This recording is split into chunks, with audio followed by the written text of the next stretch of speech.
कि ये राजस्थान एक परिवार है, हम सबका परिवार है।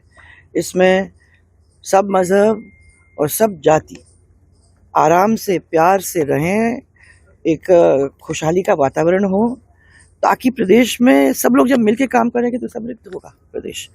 और इसका राज ही एक है, हम लड़ेंगे, हम अलग होंगे तो प्रॉब्लम होती है, साथ रहेंगे। पार्टी से काफी समय से नाराज चल रही वसुंधरा राजे, हालांकि वो खुलकर कुछ तो नहीं बोल रही हैं, ना वो ये बता रही हैं कि नाराजगी किस वजह से है, ना वो ये बता रही हैं कि बड़ा फैसला क्या लेंगी, लेकिन इशारों इशारों में बात करती हैं। वसुंधरा राजे की ये इशारेबाजी आखिरकार कहती क्या है? क्या चल रहा है राजस्थान की पूर्व सीएम वसुंधरा राजे के मन में? ये एक सबसे बड़ा सवाल है। लेकिन सबसे बड़ा सवाल ये भी खड़ा हो जाता है कि अचानक उन्होंने आरएसएस प्रमुख मोहन भागवत से मुलाकात क्यों की है, और करीब 25 मिनट तक वसुंधरा राजे और मोहन भागवत के बीच मुलाकात हुई है। इस मुलाकात के हालांकि कोई सियासी मायने अभी तक नहीं निकल पाए हैं, और इस 25 मिनट की बातचीत में क्या बात हुई है ये भी अभी तक खुलकर सामने नहीं आया है। लेकिन अपने दर्शकों को यहां हम ये बताना चाहते हैं कि भारतीय जनता पार्टी के अंदर राष्ट्रीय अध्यक्ष पद को लेकर काफी समय से चर्चा चल रही है। बीजेपी अभी तक पार्टी का नया राष्ट्रीय अध्यक्ष नहीं तय कर पाई है।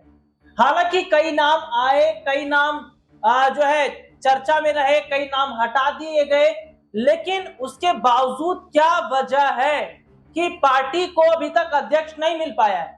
और याद जरा कीजिएगा, या मैं अपने दर्शकों को बताऊं, कुछ समय पहले अचानक शिवराज सिंह चौहान, उन्होंने भी आरएसएस प्रमुख मोहन भागवत से करीब इतना ही वक्त बात किया था। तो क्या शिवराज सिंह चौहान, वसुंधरा राजे, ये जैसे बड़े चेहरे क्या बीजेपी के राष्ट्रीय अध्यक्ष पद की रेस में शामिल होना चाहते हैं, या वो राष्ट्रीय अध्यक्ष बनना चाहते हैं? देखिए, जेपी नड्डा का जो कार्यकाल है वह समाप्त हो चुका है, लेकिन उसके बावजूद जेपी नड्डा को पार्टी ने राष्ट्रीय अध्यक्ष बना रखा है। वजह साफ है, क्योंकि अभी तक कोई ऐसा चेहरा नहीं मिल पाया जो पार्टी में अध्यक्ष पद की जिम्मेदारी को संभाल सके, पार्टी के अनुसार काम कर सके। अब यहाँ पर यह गौर कीजिएगा कि वसुंधरा राजे का मोहन भागवत के साथ मुलाकात करना क्या ये नहीं बताता कि वसुंधरा राजे के मन में कुछ तो चल रहा है? देखिए, वसुंधरा राजे तब से नाराज हैं जब से, आप एक चीज देखिएगा कि जब उनके हाथ से सीएम कुर्सी चली गई, जब पर्ची वाली ये जो सरकार है, और ये भी देखा गया कि जब सीएम चेहरे को लेकर बात आती है राजस्थान में, तो जो पर्ची निकाली जाती है उसमें भजन लाल शर्मा का नाम था। ये देखकर वसुंधरा राजे जो हैं वो काफी ज्यादा अपसेट होती नजर आती हैं। उन्हें उम्मीद नहीं थी कि भजन लाल शर्मा को जिम्मेदारी दी जाएगी। हालांकि वसुंधरा राजे बीच बीच में थोड़े से बगावती तेवर अपनाती रही हैं, बीच बीच में उनकी नाराजगियां देखने को भी मिलती रही है। कई बार मंच से वो अपना गुस्सा जाहिर कर चुकी है। लेकिन यहाँ एक सवाल ये खड़ा हो जाता है कि क्या वसुंधरा राजे का एक बयान सामने आया। वसुंधरा राजे ने क्या कहा? उन्होंने साफ कहा कि हम लड़ेंगे तो प्रॉब्लम हो जाएगी, और साथ रहेंगे तो विकास होगा। ये वसुंधरा राजे का स्टेटमेंट है। तो सीधे तौर पर ये साफ वो चेता रही हैं, साफ तौर पर वो बता रही हैं कि वो करना क्या चाहती हैं। तो वसुंधरा राजे क्या नाराज हैं? क्या वो कुछ बड़ा इशारा कर रही हैं?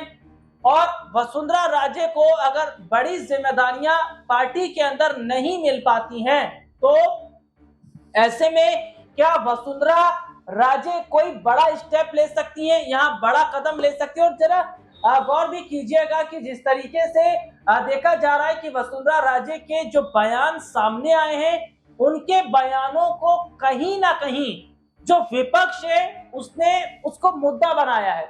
उन तमाम बातों को उठाकर उन्होंने बीजेपी को घेरने का काम किया है। लेकिन वसुंधरा राजे बहुत साफ बात कर रही है, बहुत सोच समझकर बोल रही है, वो खुलकर कुछ नहीं बता रही है। तो वसुंधरा राजे का इशारों में ही बात करना ये साफ संकेत देता है कि क्या वसुंधरा राजे जो है, अगर जो उनकी मांग है या जो शर्तें हैं उनको नहीं माना जाता है तो क्या वो अलग हो जाएंगी, क्या कुछ बड़ा ऐसा वो कदम उठाती नजर आएंगी।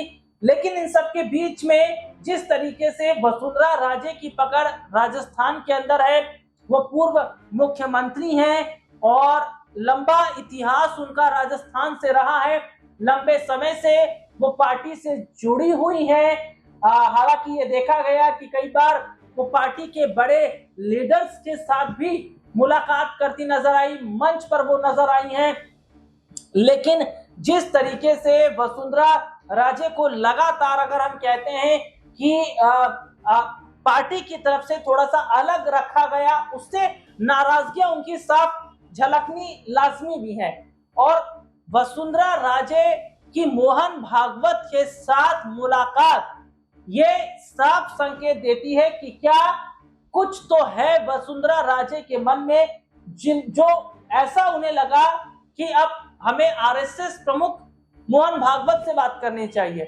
हाल ही में आरएसएस प्रमुख मोहन भागवत ने कई ऐसे मुद्दों पर अपनी बात रखी, कई ऐसे स्टेटमेंट उन्होंने दिए हैं जिससे ये साफ पता चलता है कि आरएसएस और बीजेपी दोनों के बीच में क्या खाई देखने को मिल रही है। क्या जिस तरीके से मोहन भागवत के विचार अलग हैं, बीजेपी के बड़े लीडर्स के बयान अलग हैं, ये तमाम चीजें कहीं ना कहीं बताता है कि सब कुछ ठीक नहीं चल रहा है।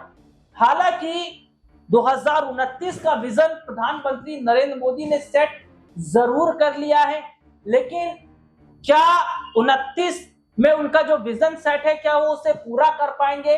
और तो और वसुंधरा राजे का मोहन भागवत से मुलाकात करना ये सबसे बड़ा सवाल जो है वो खड़ा कर जाता है। और यहाँ पर यह भी ध्यान दीजिएगा कि अब जल्द ही राजस्थान में सीएम भजन लाल सरकार के अंदर मंत्रिमंडल का भी विस्तार होने वाला है, यानी मंत्रिमंडल में भी बदलाव होने वाले। तो मंत्रिमंडल में जो बदलाव होने वाले हैं, जो फेरबदल होने वाले हैं, उसको लेकर भी चर्चाएं हैं। क्योंकि अभी कुछ समय पहले ही देखने को मिला था कि सीएम भजन लाल शर्मा के खिलाफ जो है जिस तरीके से पार्टी के अंदर ही कुछ लोग जो है वो बगावत करते भी नजर आए थे, और जिस तरीके से नजर भी आ रहा था कि कई बड़े ऐसे चेहरे हैं जो कि कहीं ना कहीं अपनी ही सरकार से खुश नजर नहीं आ रहे थे। तो क्या वाकई आने वाले समय के अंदर जो तस्वीर है वो राजस्थान के अंदर क्या पलटती नजर आएगी। क्या वसुंधरा राजे जो अभी फिलहाल तो खुलकर कुछ नहीं बोल रही हैं, इशारों में फिलहाल अभी बात कर रही हैं, क्या आने वाले वक्त में, आने वाले समय में वो तमाम चीजों को सामने रख देंगी। क्या एक बड़ा फैसला अब वो आने वाले समय में ले सकती हैं। आरएसएस प्रमुख मोहन भागवत से मुलाकात करने के बाद में क्या स्थिति रहेगी, इस पर हम अपडेट आगे देते रहेंगे। फिलहाल इजाजत दीजिए, नमस्कार।